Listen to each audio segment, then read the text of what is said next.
Hopefully it'll come on.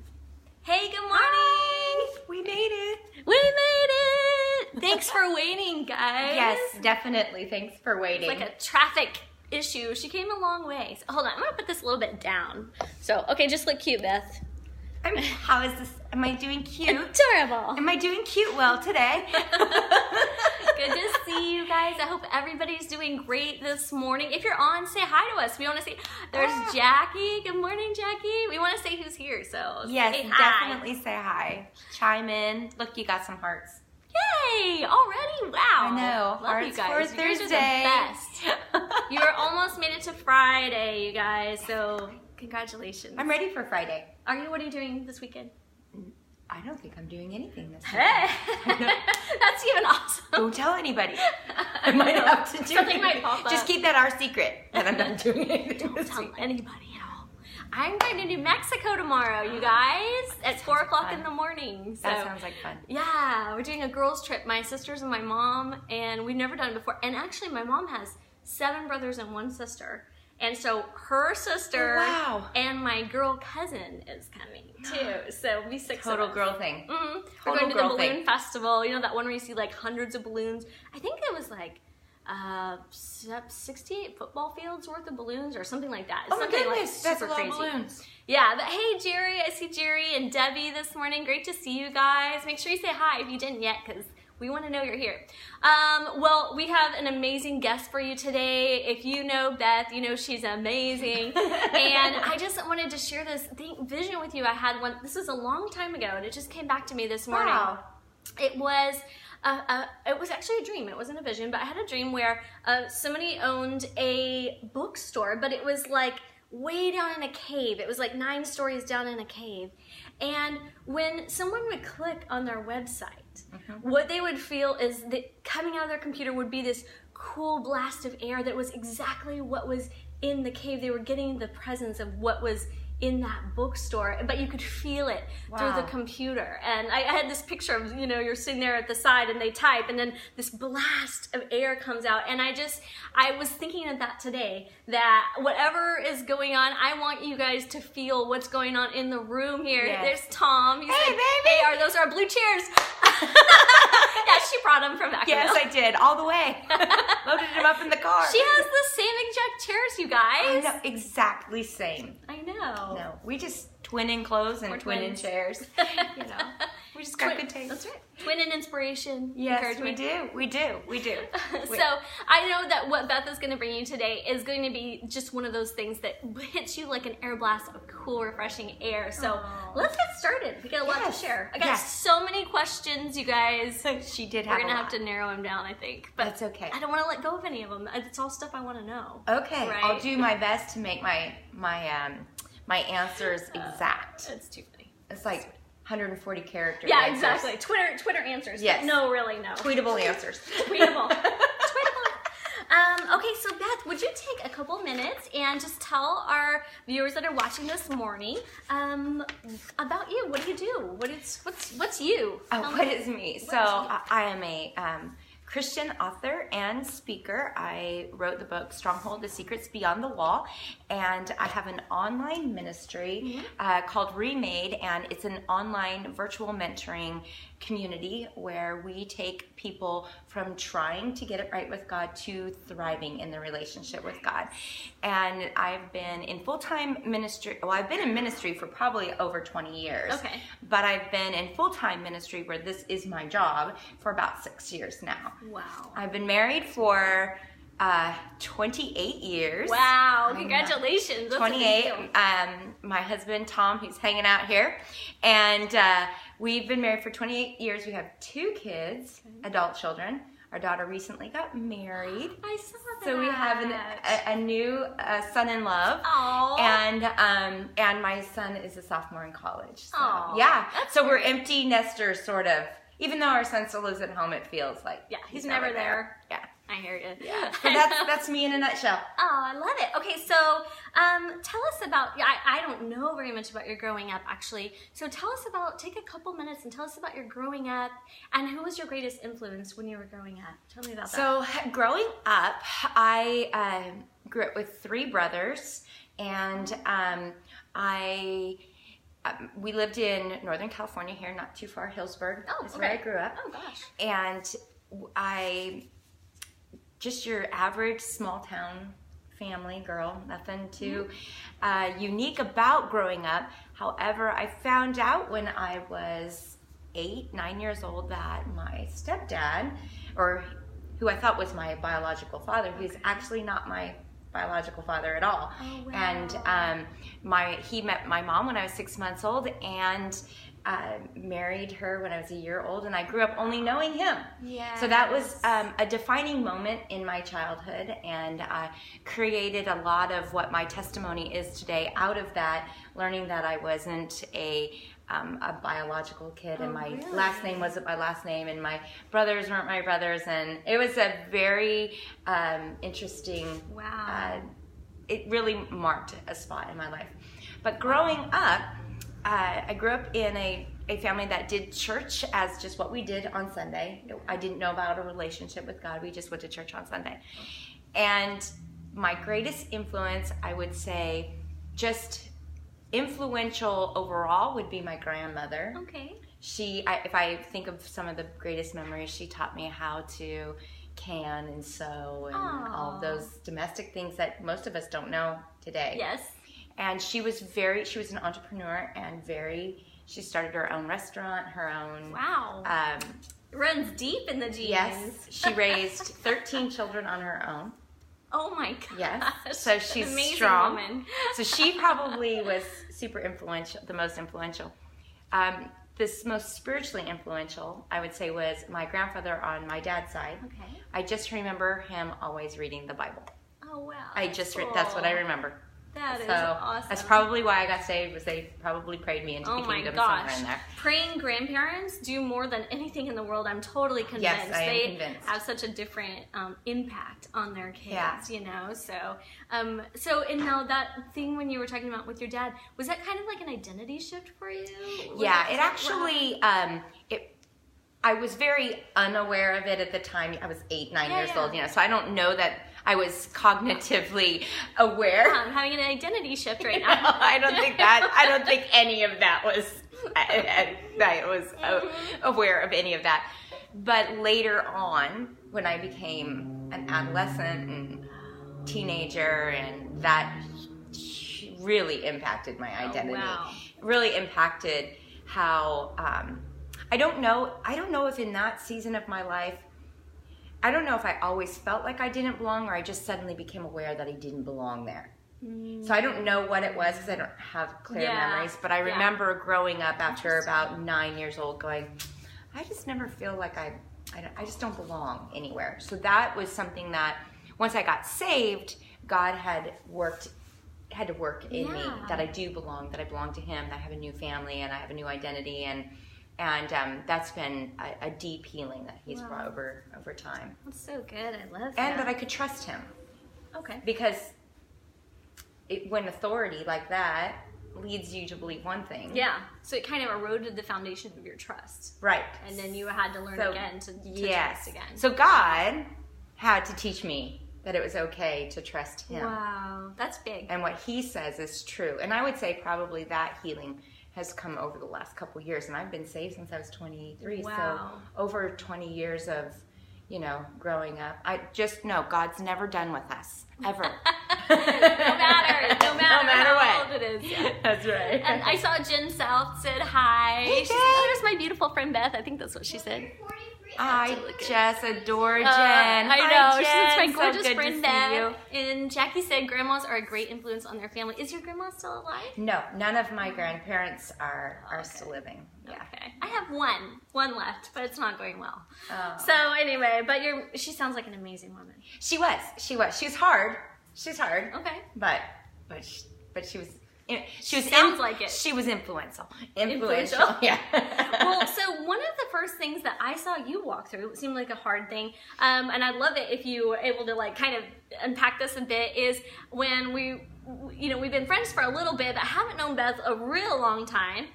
But when your husband, a couple years ago, was it a couple years ago that he lost his job? He lost his job last year. Oh, was it last year? Yeah, okay. Last year he lost So his job. I remember you guys walking through that, and I remember your post about it, and I remember, it's like a big deal when somebody in the family, or even the main breadwinner, loses a job through whatever circumstances. But one of the things that I saw in you was this kind of blossoming, or like just something new that came about because of this circumstance that seems so awful, right, and so like devastating, but it somehow blossomed into something really beautiful. So could you like kind of unpack that for us and tell us about that? Well, I'm so curious. It's really strange. When I went into ministry, Tom was always my cushion. Like if I couldn't afford to do something, we just paid for it. If the ministry didn't have the money, we just covered it financially. Well, when he lost his job, everything kind of shifted. Nope. And here I had this ministry of over 1,500 people, and I was like, we weren't a super, it wasn't super financially, strong ministry. It was just, we were just covering our bills, our expenses, Yeah. So I realized that he had lost his job, and here I am. There was nothing that I could do to financially support my family because, when you're a speaker, you wait for the invitation. Right. And that's how you earn your living, is you're invited to speak. So if I wasn't getting the invite, then there was no income. Yeah. So it was really this, okay, I need to make a decision. And I really thought at that time I needed to just quit ministry, and this was it. It was a good run. We were done. We were pretty much done. And I had this moment with the Lord, and he just said that he was in this and it was going to be okay. Wow. And I had known because 6 years prior, my husband went through cancer. Okay. And God proved himself faithful in a very scary situation where we almost lost Tom, and again, he was the primary breadwinner. So how do you make ends meet? So I knew that when God said he was in this and that we were going to be okay, we were really going to be okay because God had proved himself before. Wow. So in the course of that, I had been for a few years really praying, like, Lord, like, what do you want me to do with this ministry? I didn't feel like I had clear vision. I didn't feel like I had this confidence that I needed. And I was really praying for someone who was wise in business to come and pour in to the missing places, because I was pretty much tapping out. I was like, I don't know what to do next. Yeah. So the crazy part is I thought I was at a point where I was just going to quit ministry and go work and help support my husband until he got a job. Yeah. Well, one day I was cleaning out my emails, and it was a click after a click after a click that led me to this group that was talking about creating recurring revenue through memberships. And it was, I called my husband and I said, I didn't tell him anything. I was just, could you watch this? And instantaneously, we both looked at each other and said, that's where we're supposed to go. And I have to tell you, it was a God thing, because we are never like that. We're never in sync. He's always like, well, let me think about it. I'm like, let's do it. And he's like, let's think about it. I'm like, no, we gotta go. And that moment, we just knew. And the most amazing thing was, in the 6 months that he was out of work, we built a business from the ground up together. That's incredible. There was so much grace. grace. Do you know how much work that is?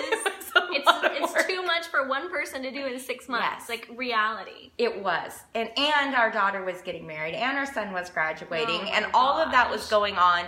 And it was just prime God. Wow. He just was he orchestrated it during a time where most people would think, God, what are you doing?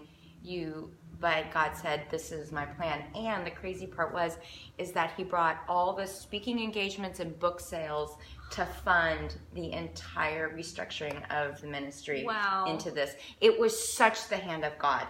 Wow. And so in that, what happens is, when you see God moving, all of a sudden you feel seen by God. And that's what you really saw blossoming was, God was like, no, I haven't forsaken you. No, I see who you Wow. are. And yes, you can trust me. And yes, I know this looks, don't trust what you see on the outside. Trust who is on the inside of you.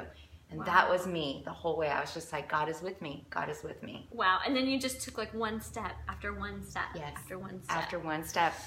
Because some people just think it's like it all gets like, no, you just wake up and be faithful. One step at a time. You get up, and it's not ideal now. It's not exactly where I want it, but I got around some really great people who taught me one concept. It doesn't have to be right. You just got to get it going. Wow. So you don't have to get it right. You just have to get it going. And sometimes I was in the perfection paralysis. Yes.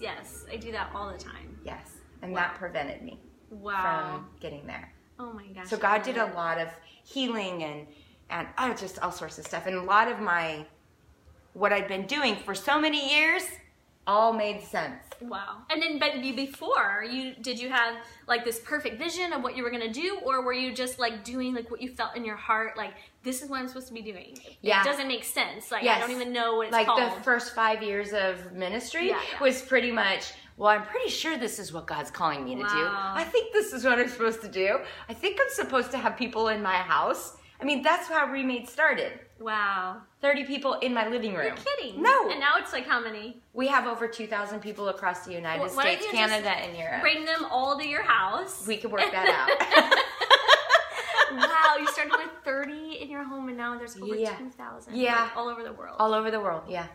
I have this map in my office with pins where we're at. It's pretty cool. It is pretty cool. See what Kristen said. I love that. You don't have to get it right. You just have to get it going. Yep. Yes. Yep. Oh, Jen was at the first one. Yes, she was. That's she awesome. was at my first one. Yay. And we had the stairs, and when we would do the breakouts at these workshops, people would be hanging out on the stairs in my hallways. Oh, They'd go hang out around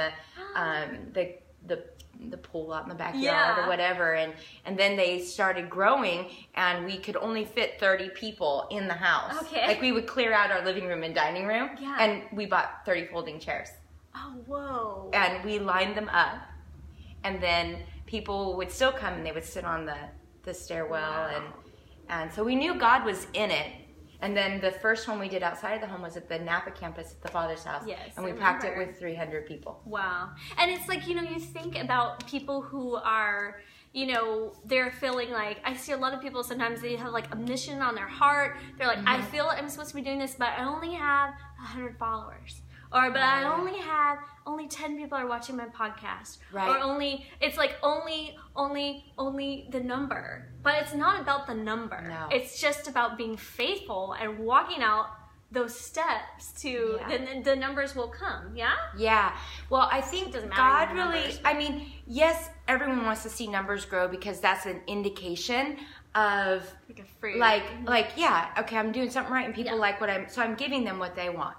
But there were 3 things that God taught me when I started. She's like, give me a pen. I got my paper. Oh, let's go. The first one was Jesus always went after the one, but he spoke to the multitude. Ooh, okay. So he was all about the one. And if the one isn't as important to you as it is to Jesus, then you need to let him get in there and do some heart surgery. So yeah, it's okay. You can speak to the masses, but he was all about the one.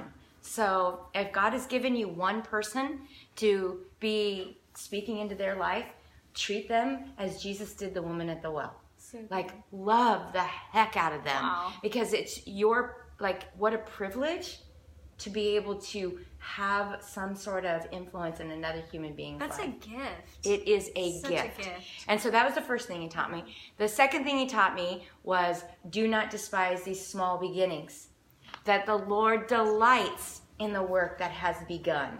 Nice. So that is huge. It doesn't really matter if it's small. Everything's got to start somewhere. That's right. It's got to start somewhere. And do I wish that we grow a little bit faster?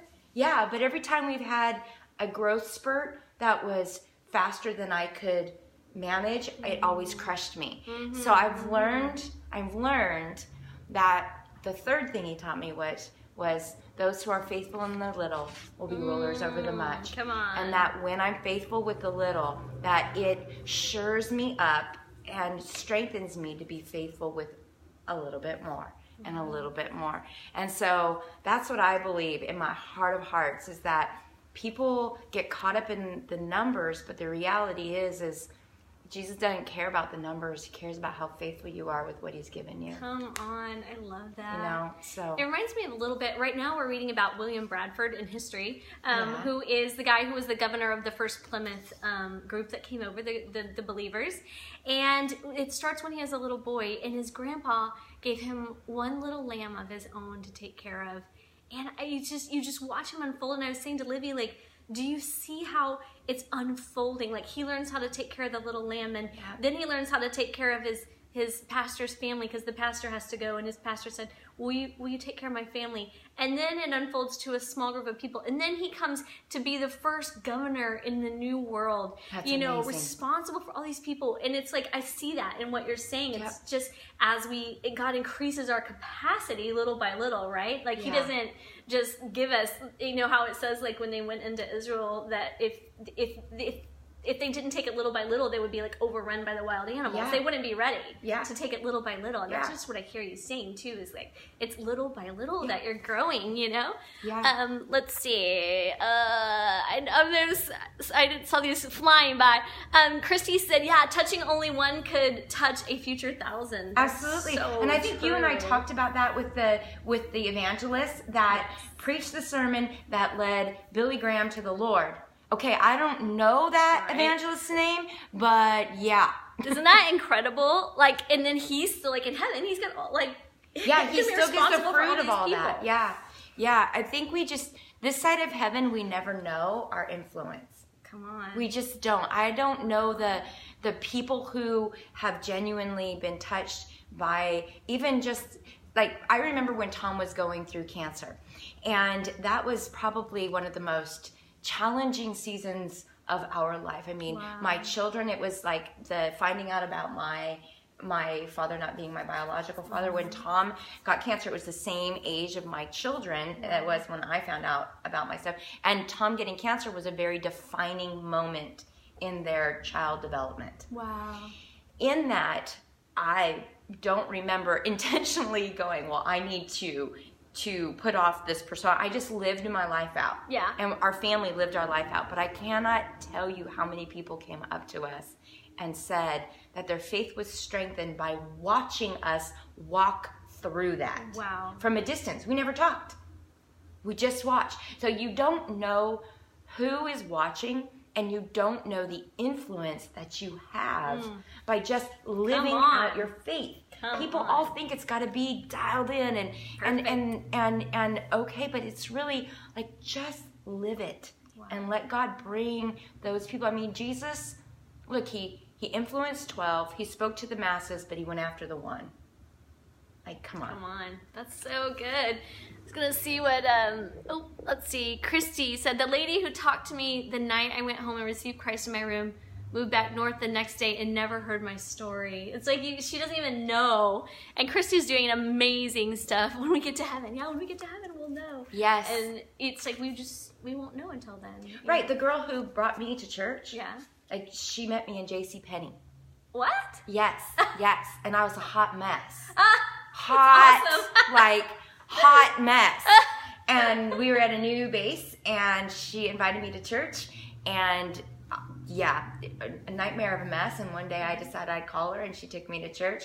We sat in the back pew of the church, and I prayed, Lord, I feel like a hypocrite in your house, but if this is where you want me to be, never let me leave again. And I haven't turned back since. Wow. But I think her name was Christina or Christy or something like that. Okay. And she doesn't know my story. She doesn't know that now I minister to thousands. Yes. Isn't that incredible? Yeah. Wow. But here's the thing, awesome. Julie. Her ministry is no less important than mine. Come on. Like, we just don't know. That's perfect. We don't know. It's so true. I'm just so encouraged by what you're sharing right now. Are you guys encouraged by this? Because I am super encouraged right now. I'm like, oh my gosh, you're just speaking to me, and I got the chills, and I just love it. So what do you think Just an interesting question I thought of was, you help people come to the point where they are being remade, where they're being renewed. And one of the questions I had for you is, in your journey, what do you see that is probably the biggest factor that keeps people from being remade? They keep going around and around the same mountain. Oh, we're still dealing with this 20 years later. We're still dealing with the same story. We're not able to move past that hurt, that indiscretion, that betrayal, and we're still going around and around. What is it that you think that is causing people not to be able to make something new out of where they're at in that journey? What in your I think that's view? such a great question, and I'm so glad you asked that, because it is the heart of my ministry. And the number one thing that keeps us in a state of trying and repeating things over and not accepting our remade life in Christ, because we are remade at salvation. Okay. We are remade at salvation. Beyond that, God is healing and renewing and restoring our lives. So at the moment we're saved, we are remade. But what happens is, somewhere in there, and Paul talks about this, I believe it's in Galatians, where he says, "Oh, you foolish Galatians, who has bewitched you, that you, being saved by the Spirit, would now try to work it out in the flesh." And that is why people keep going over and over and over again, because they think that they have to do something in order to stay connected to God, not realizing that it was at salvation God connected to them. And everything he does is because he loves them. Everything that he does for us is because he desires relationship. And there's nothing that we can do. And because we go through life not as heirs, but as orphans, we come into salvation and we don't accept our new identity, don't accept that we are who he says we are, that we are heirs in Christ, that we are children of God. Because we do not accept that, we walk through life with an orphan mentality, thinking, I've got to earn all that has been freely given to us. Wow. And then, so what would you say to somebody who's like, I am tired of being an orphan? Like, what would you say to them? I'm tired of walking around this mountain. I'm tired of going in this circle. I'm ready to move on. How would you, and I know it's not like a ministry time or anything, but what would you say would be like maybe the first step that they could take to begin like embracing that identity? Well, I think the first thing that people have to ask themselves, the real question is, are you really saved? Like, have you accepted Jesus Christ as your Lord and Savior and believed, here's the big thing, believed that what he did on the cross is enough to cover everything you've ever done. Wow. Because that's where it starts. Wow. It starts at the cross, it ends at the cross, because everything we've done in our past, present, and in our future, because he didn't just save us for our past, he saved us for all the mistakes we're going to make in the future. So it really starts with that.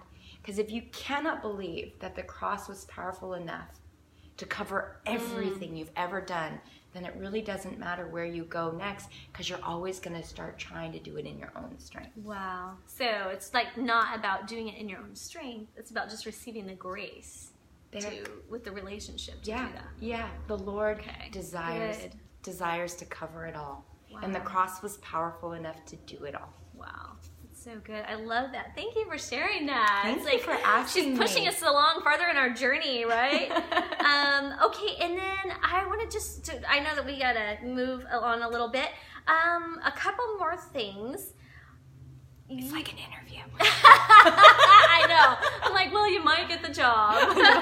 Okay. So you're doing this really cool mentorship thing right now. I know Michelle Couchat, when you said that, I was like, what? When I saw that on your groups, and if you guys don't listen to Michael Hyatt, she's with Michael Hyatt. I don't know if she's doing that anymore, but when I used to listen to Michael Hyatt, she would be on there all the time. And and that's pretty incredible. And you see the places that you've really like grown into and blossomed into. I'm like, I want that. Yes. So tell us about how important have you found in your life that mentorship and like those people, like you said, that have the knowledge that you don't have, tapping into that. It's huge. How important is that, and how do people get there? It's huge. There is a saying, and I don't know who originated, but a lot of people take credit for it, and it says you're the sum of the 5 people that you hang out with the most. I don't know who originally said that. But the reality is that who you let speak into your life will truly develop who you are. Come on. And that was what, remember when you said, I saw you blossom. Well, it was who I was hanging out with. Wow. People who taught me to find what my life values were, and to get a mission statement and a vision statement for me as a human being. And that doesn't mean that those people remained the only 5 people. Yeah. But they are for seasons. Mm-hmm. And so I would say hugely that you definitely want to be around people who align with your core values. And if you don't know what they are, find them first. Find out what defines you. Find out what are your core values in life, and then find people who just influence those core values. Nice. and come into alignment, because then you do blossom and you do grow. And being a part of Michelle Kushak's Inspired Life Mastermind this past year has been incredible. Wow. Met some incredible people. Yes. But the thing that became the most powerful was seeing that struggle is a part of the journey, and it's okay. Wow.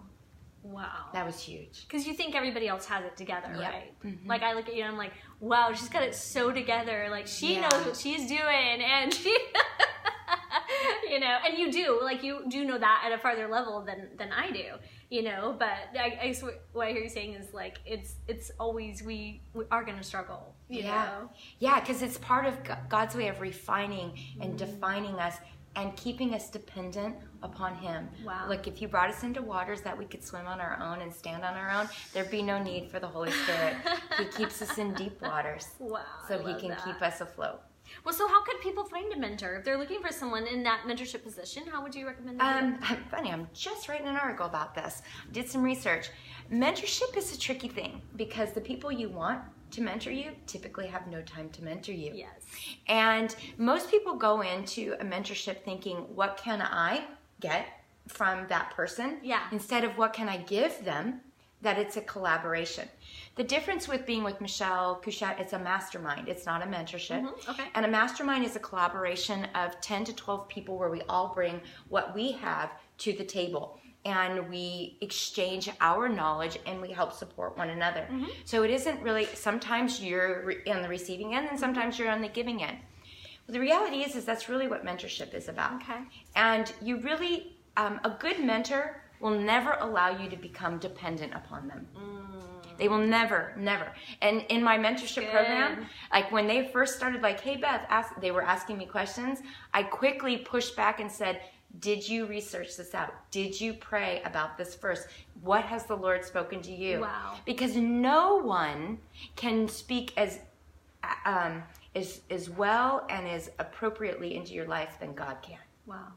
And so I want you to trust Him first before man, but sometimes we get it flipped and we put man in God's place and God's an afterthought. Mm-hmm. Mm-hmm. And so the first thing you want to do is find a mentor who it isn't about their ego. So you'll know that right away when that mentor's like, yeah, well, where are you at? Like they want to know, what can you bring to the table? What's your goals? Where are you at? And you can find mentors virtually, like Michael Hyatt, like myself, Michelle, like there are those type of, but look in your local sphere of influence. There you go. And ask God this question. I know who I want, but who do you want? Because sometimes we think we want to be in that circle, and God's like, I want you over in this circle. Yes. That's so good. And that's huge. Thank you. And I have learned from some of the greatest, most unknown people. Come on. Because they're just wise. Wow. And that's really what you want.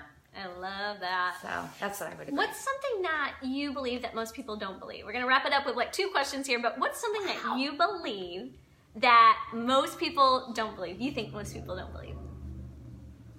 I have no idea.